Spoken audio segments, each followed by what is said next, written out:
Сәлеметсіздер ме оқушылар? Бүгін бізде математика 4-ші сынып 54-ші сабақ.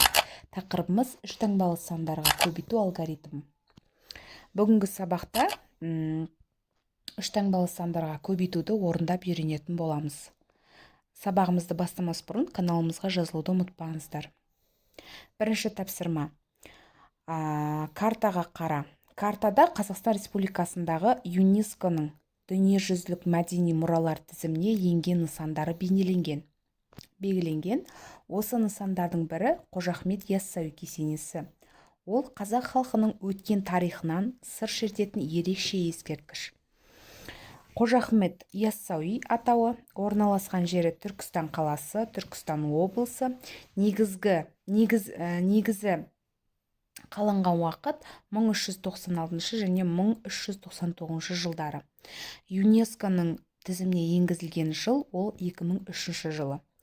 Бұл нысанның негізі қаланғаннан бастап ЮНЕСКО тізіміне енгенге дейін қанша уақыт өткенін анықта.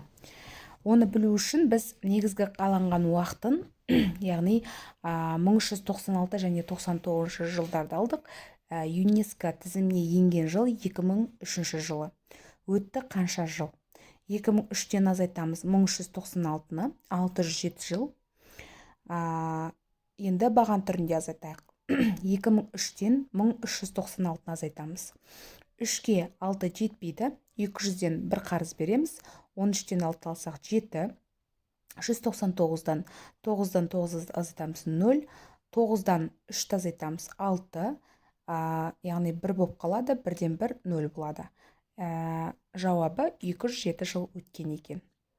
Екінші тапсырма. Көбейтудің қалай орындалғанына қара. Үш таңбалы санға көбейткен кезде неліктен тек 2 толымсыз көбейтінді жазылғанын түсіндір. Яғни бізде 2217 көбейтілген 205. Бірінші біз бірліктерді көбейтеміз. Бізде 5 бірліге, бұл жерде 5-ті 7-ге көбейтеміз 35, 3 ойда. 5-ке 1-ді көбейтеміз 5, ойдағы 3 пен 8. 5-ке 2-ні көбейтеміз 10, 0-ін жазамыз 1 ойда. 5-ті 2-ге көбейтеміз 10, ойдағы мен 11 болады. Енді екіншісі бізде 0. 0-ді есепке алмай, біз 2-ні көбейтеміз. Бірінші толымсыз көбейтінді саны шығады. Яғни екінші санды ондыққа 0-ге тең, 0-ді кез келген санға көбейткенде 0 шығады. Сондықтан есепке алмаймыз.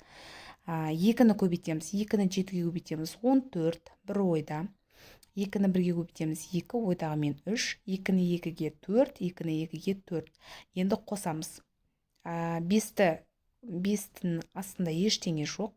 5-тің өзі жазылады. 8, 0-ге 4, 4, 1-ге 3, 4, 1-ге 4, 5, және 4-тің өзі жазылады. Сонда бізде 2217-ні 205-ке көбейткенде 454.485 саны шығады екен.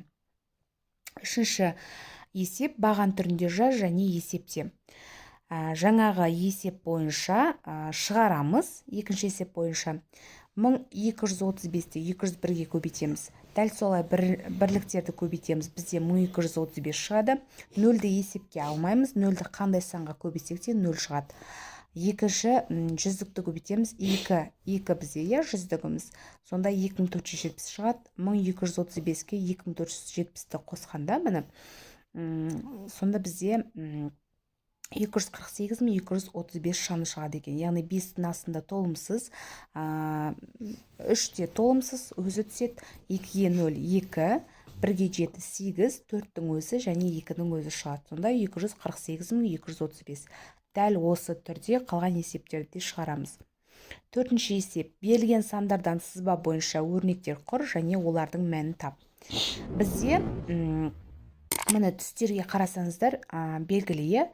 Бізде берілген сандар. Бірінші 3290-ды жазамыз. Көбейтілген 409 қосылған 205, көбейтілген 6732. Ең бірінші амал бізде 3290-ды 409-ға көбейтеміз. Екіншісі 6732-ні көбейтеміз 205-ке. Бізде болады 1.380.060 шығады. Үшінші амал бізде үшінші амал 2 көбейтіндінің қосындысын табамыз. Яғни бірінші амалдың көбейтіндінің мәні бізде 1.345.610-ға қосамыз 1.380.060-та. Сонда бізде болады 2.725.670. Екіншісі бізде 1726 көбейтілген 205 қосылған 206 көбейтілген 4511. Бірінші амал бізде көбейтілді, екінші амал көбейтілді, үшінші осы көбейтінділердің мәндерін бір-біріне қосу. Сонда бізде шығады 1.283.096 сан шығады екен.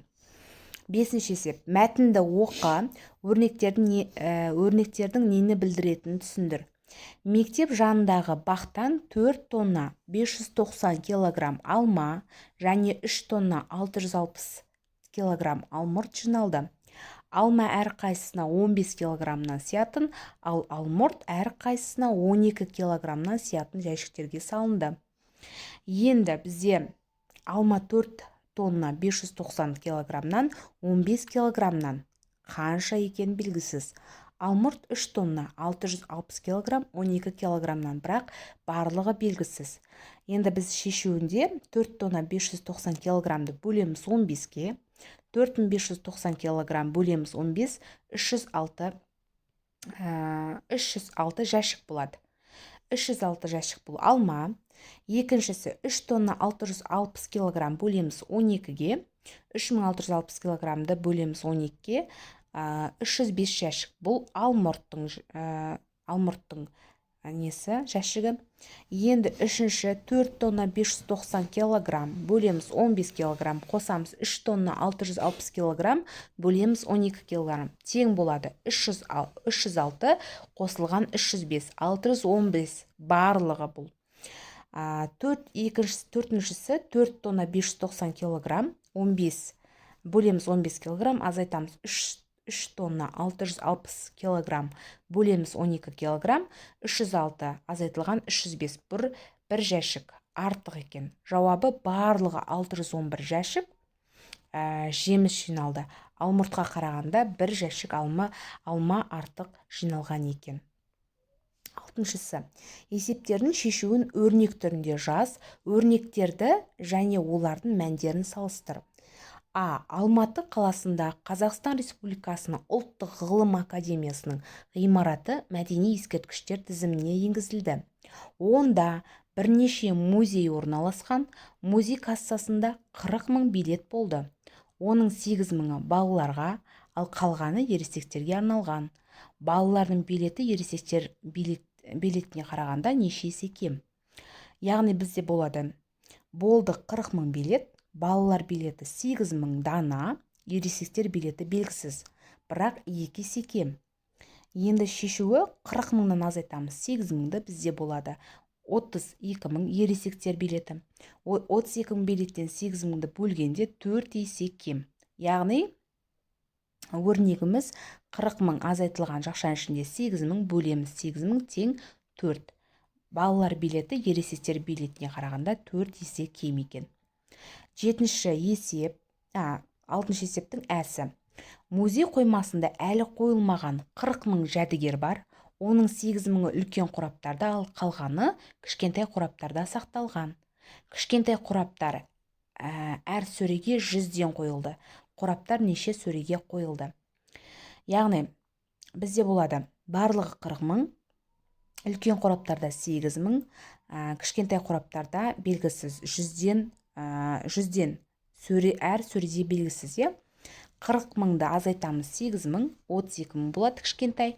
32.000-ді бөлеміз 100-ге 320 сөре. Қораптар 320 сөреге қойылған екен. Жетінші есеп бізде есепте дейді. 964.800 бөлеміз жақшаның ішінде 30 көбейтілген 16 азайтамыз 14 көбейтілген 131. Біз баған түрінде шығаратын болсақ, бірінші жақшаның ішінде орындаймыз. 16-ны 30-ға көбейтеміз 480. Екіншісі 964.000 800-ден 480-ді бөлеміз. Нөлдері қысқарады. 480-нің нөлі мен 964-800-дің нөлі қысқарады. Сонда бізде 210 мың шығады. Іші шамал бізде 131-ді 14-ке көбейтеміз. 1834 шығады. 210-нан азайтамыз 1834-ті. Сонда есептің мәні 176-ға тең екен. Дәл осы түрде жазып, баған түрінде шығарамыз. 8-ші есеп теңдеулер шеш. Бізде күрделі теңдеулер берілген. Бірінші жай теңдеуге айналдырамыз, одан кейін теңдеулерді шығарамыз. 9504 бөлеміз x тең 2304 бөлеміз 24-ке. Яғни бізде 9504 бөлу x тең 2304 бөлу 24. 9504 бөлу x-ті жазып аламыз. 2304-ті 24-ке бөлеміз 96. Енді x-ті табамыз. 9504-ті бөлеміз 96. X-іміз 99-ға тең болады екен. Яғни 9504 бөлу 99 тең 2304 бөлу 24-ке. 96-да 96 теңдігіміз теңесті. Дәл осы түрде қалған есептерді де өзіміз шығарамыз. 9-ші есеп. Егер текшелердің қабырғасының ұзындығы 2 см болса, берілген фигуралардың көлемі қанша болады? Бізде А 2 см, N 21 текше саны, В белгісіз сантиметр куб. В1 тең А кубке. В1 тең 2 көбейтілген 2 көбейтілген 2. 8 сантиметр куб. 1 текше бұл. Енді В тең В1 көбейтілген N. В тең 8 көбейтілген 21 тең 168 сантиметр кубқа. Фигураның көлемі 168 сантиметр кубқа тең екен. Екіншісі А 2 сантиметр, N 16, В белгісіз. Дәл осы түрде шығарамыз. Фигураның көлемі 128 сантиметр кубқа тең екен. 10-ші есеп. Тапсырманы орында. Халықаралық байланыс қоңырауы үшін Болат 2820 теңге төлеуі тиіс. Болат 2 рет қоңырау шалып 5 минуттан сөйлесті. Телефонмен 1 минут сөйлесу құны қанша теңге тұрады? Біріншісі, төлеуі тиіс 2820 теңге, қоңырау шалды 2 рет 5 минуттан 1 минут сөйлесу құны белгісіз. 5-ті 2-ке көбейтеміз 10 минут сөйлескен уақыты. 2820-ны бөлеміз 10-ға 282 теңгеден минутына. Телефонмен 1 минут сөйлесу құны 282 теңгеден екен. Әсі, Арманның мобильдік байланыс тарифінің ақысы 100 минут сөйлесуге 1600 теңге, ал Әлияның тарифінің ақысы 120 минут сөйлесуге 2120 теңге тұрады. Кімнің тарифі тиімді? Арманның тарифі 100 минутқа 1600 теңге, Әлияның тарифі 120 минутқа 2160 теңге. Кімдікі тиімді екен табуымыз керек. 1600-ді 100-ге бөлеміз 16 теңге минутына, ал 2160-ды 120 бөлгенде 18 теңге. Арманның тарифі тиімді минутына 16 теңге екен. 11-ші есеп. Бізде